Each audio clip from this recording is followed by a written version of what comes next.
Well, hello everybody. I don't know if anybody's been waiting for me or not. I I didn't do anything to clean up my office today. It's a total disaster, but that's kind of the state of my life lately. I've been taking care of my sick doggy who is doing much better. Some of you already know that. And yeah, he was very ill and having a heck of a time pulling him back from the brink, but he made it. And I think he's stretched out. You probably can't see him. He's stretched out behind me, behind the chair. But yeah, poor little guy. He had an infection that didn't respond to antibiotic, but it is now, and he is doing so much better. He's much happier, and so I'm sure the vets that have been treating him are totally stunned that my 13-year-old black lab has been able to pull himself back from the brink. Um, at any rate, oh, good. Please let me know if you have questions and want to ask me a question during live. I might be able to do that if I can notice that the question's going up. And please let anybody else know that I'm live right now and that they're welcome in the conversation. Mostly today is about talking about what's coming up on our membership sites.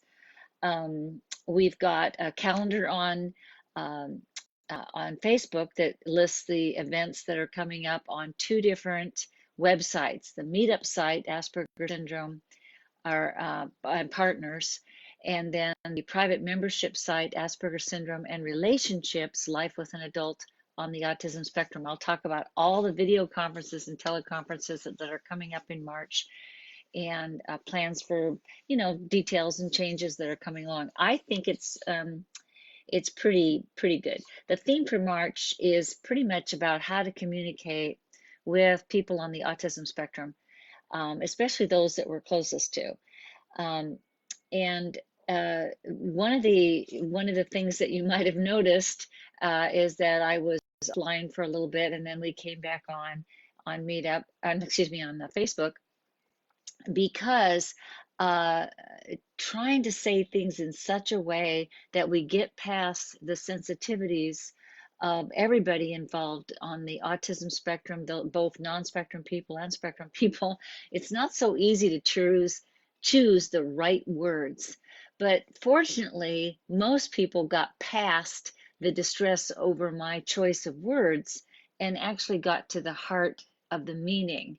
And that's what we're going to be talking about how to do that, how to get to the good intentions, the stuff that people are trying to convey and not get hung up on the small details that really just don't, they just seem to get in the way of the meaning and the connecting.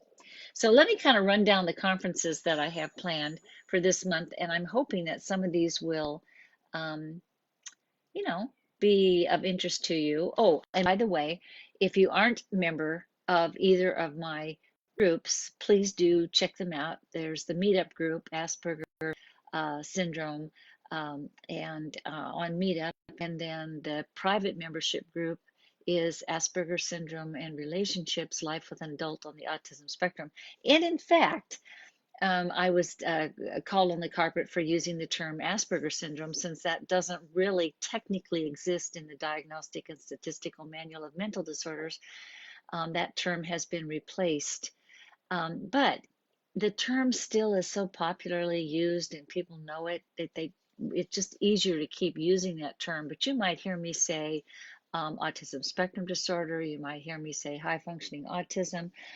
We even use the colloquial term Aspies because that's something that people on the spectrum decided they wanted to call themselves. I even have a few people talking about Aspergic people, where they would blend autistic and Asperger's. And so it doesn't really matter what the name is. I think people do feel it matters sometimes, but if we can get past the words you're using and try to get to the people underneath, I just think we'll probably solve problems faster. So at the first of the month, coming up on March 3rd, tomorrow, I'll have three video conferences, all on the same topic: what to do when your Aspie is also a narcissist. Now, If you missed the first call, and by the way, you do need to be a member to join this video conference, and it's a small group of people who get together and chat about the topic and learn from each other. So it's a private video call for 8 to 10 people, and we don't allow people just to drop in and drop out. You join, you stay for the conference call, and it's not recorded so that you have privacy to be able to talk about how you can relate to this subject. This is a really tough subject, as you can imagine. What to do when your Aspie is also a narcissist. And March 3rd, March 5th, and March 10th are the dates, and you can find that on Facebook or on the private membership calendar. This is a tough subject because it doesn't mean that people on the spectrum are narcissists. It just means that if you have someone who's a narcissist and they're autistic, there's some unique situations that we need to take a look at so that we can communicate. And I don't want you to make the mistake that autism is narcissism. It's not the same thing. But I can see why people get mixed up about that, and I want to talk about those mix-ups on our video call. And then we have the next video conference for the month of March is entitled, Why Do So Many People Believe My Aspie and Not Me? And that'll again be offered 3 times. It's a video call for members of the site. The conference call, or the video call will be on March 17th, March 19th, and let's see here, March 25th. So I usually try to have 2 video conferences in the month, one, and each of them held 3 times. So if you miss one, you get into the other one because they are small groups. So this is the idea is, to be able to talk with other people who are living the same lifestyle that you are, the neurotypicals who are living with people on the spectrum, and how do I cope with this? Why do so many people believe my Aspie and not me? That's a puzzle. I hear that question over and over and over again, and it's an interesting twist. It's that we're trying to describe something that's more of a feeling than actual contextual information. So I think that you'll be surprised about the answer to that question. Why do they believe my partner or the adult on the spectrum and not me? And then we're not going to talk about why, we're also going to talk about how to kind of get past that because we don't want it to be a win-lose.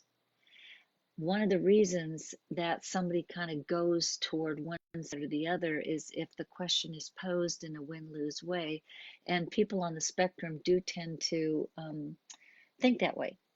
They do tend to think in sort of a black and white way and pose the things as if there is one answer or another.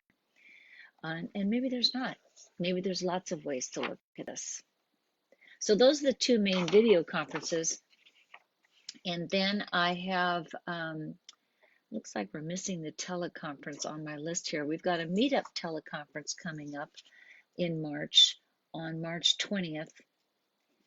And that teleconference is called Games Aspies Play. Now, it's a teleconference on MeetUp. MeetUp members and members of the private membership group can attend this teleconference. It's just fine. And it's oh, I forgot the other video conference, but I'll come back to that. So the teleconference on MeetUp is Games Aspies Play, and that's kind of a general topic. And I don't mean games in a negative way or a hostile way. Oh, hi, Linda. Linda's joined us. I mean it in terms of that there's strategies that people on the spectrum will use to try to communicate, to try to get to the bottom of things in the way they do it. And it is often is very different in our conversational style. We tend to, neurotypicals tend to approach things from having a conversation, checking things out with the other person, waiting until the other person seems to have some kind of an agreement with you, and then we move on. Whereas people on the spectrum don't necessarily problem solve that way. They have answers or they don't. So we're going to talk more about those strategies they use and how to work around that or how to work with them. And I just think that's going to be an important teleconference, important part of our education. Oh, hi, Lynn. I love it when people come on and say hi. Makes me feel like I'm not just talking to myself. And it looks like we have, oh, a couple of comments there. Okay. Um, I'm just starting to get back to doing video conferences on Meetup. I was doing them on Meetup pretty regularly for actually for several years, and then I just ran out of time. And so I'd like to start in March with doing a video conference for Meetup members. That's just, again, will be a small group of people, both and anybody from the private membership group and the Meetup group can join in the video conference, although I will limit it to, I think, about 10 people. So that, and it won't be recorded. The teleconferences is already recorded, so you can always go back and listen to them again if you want to, if you're members. This video conference, though, on Meetup is how to negotiate a fair deal with a win-lose Aspie. And I think that this is related to the teleconference on Meetup, which is games Aspies play. We often feel like we're sort of backed into a corner with our spectrum loved ones because they're looking for us to either agree or disagree. They're looking for a final answer or they just want. And we might be opening up the territory for discussion. So this video conference is how to negotiate a fair deal with a win-lose Aspie. It isn't always black and white. A fair deal isn't some definitive answer. It might be an ongoing discussion that we have in our marriage or in the family. So I think that these two, the Meetup teleconference games Aspies play for in March 20th and the video conference on March 26th, how to negotiate a fair deal with the win-lose Aspie, I think they really kind of go together. Now let me see if I forgot. I'm looking to see where oh, of course, I skipped right over the other teleconference. The teleconference for our private group on March 12th is Why Are Compassion and Understanding the Booby Prize in ASD&T Relationships? So I don't want to say it's really a booby prize. Oh, hi, Marina. We got somebody from Europe on the call. Um, it's not really a booby prize, but it's the wrong approach. So if you've got somebody that's working on a win-lose or right or wrong or black and white sort of going down the topic and the content and the facts, and you're trying to discuss ways to understand each other, be there for each other, that's the compassion and understanding part of it. You've got two different subjects going on, don't you? You've got the one over here, which your Aspies tend to go toward. They tend to go toward, let's get something done. Over here, we're trying to open up rapport. We're trying to set it up so that we're working together. And if those two aren't working together, we don't get anything done. So I think it's about having respect for both ways of doing it.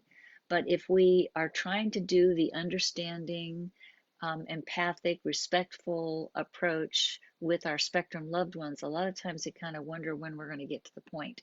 So I'm going to talk about how to get to the point without leaving your feelings behind. And oh, hi, Louise. Louise joined us too. This is great. I'm glad to have you all here. So I am very, very excited to do these conferences, and I'd really like you to join me. All you have to do to find out about it is go to the Facebook page will list the conferences. The Meetup page lists the conferences, and our private membership page also lists the conferences, except that you can only register for them if you're members of those groups.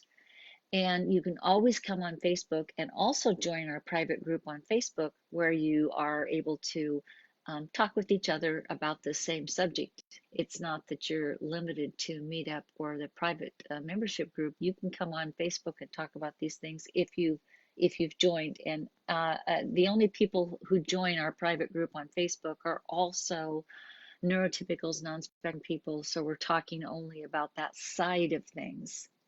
I don't have a group set up for people on the spectrum. That's something I've always wanted to do. I just haven't been able to fit it in. So do any of you who are watching right now, looks like we've got quite a few folks here. If anybody has a question, please post it. I'm happy to answer it. Um, if I can, I can't always answer it. And I also want you to know that hopefully soon, in a few days, we will have updated our private membership site so that it's a lot easier to get into. It's going to have a home page for you of the things that you are specifically interested in, that's, unique to the individual member, not necessarily just in general what's on the meetup site, or excuse me, the membership site or the meetup site. So anybody got a question? Looks like people are just watching. I got all those little eyes up there flashing. No questions about this? If you have questions later, you are certainly welcome to still post them. I go back to Facebook and I answer. Oh, that's another thing. Somebody asked me if I'm the one answering the comments or making the comments or writing the blogs or posting the social media. And yes, those are all my things. I'm the person behind all this. But I do have a social media director whose job is to get those things posted. I don't do all of the individual posting, but everything you read is something that has been pulled from my books or my blogs, or I've sat down and written something new for you. So definitely you're talking to Dr. Marshak if you respond to any of those things. Oh, so Lynn, you're wanting to know what's the Facebook page?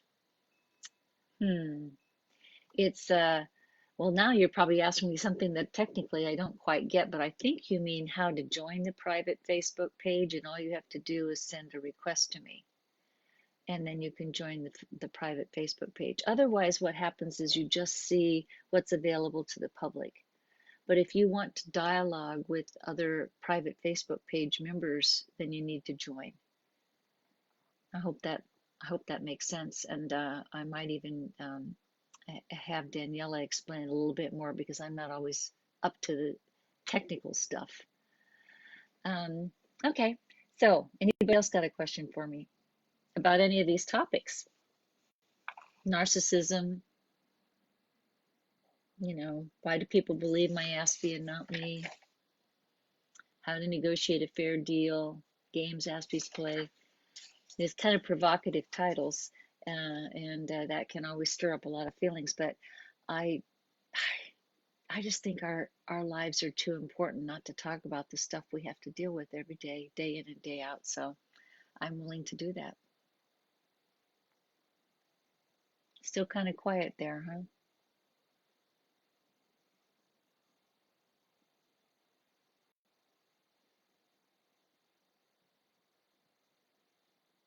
Okay, well, I hope that you do. If you are listening and you're not a member of one of our groups, either the private Facebook page or Meetup or the private membership page, which is Asperger Syndrome and Relationships, you can find all of these by Googling my name and they'll come up also. But if you're not a member, take a look at those pages. If you are living with an adult on the autism spectrum and you want to learn how to do that better, how to take better care of yourself, how to better understand your Asperger loved one, um, and really it's mostly about taking better care of yourself, because the more information you have about autism spectrum disorder, the better you are able to take care of yourself in these pretty complex relationships.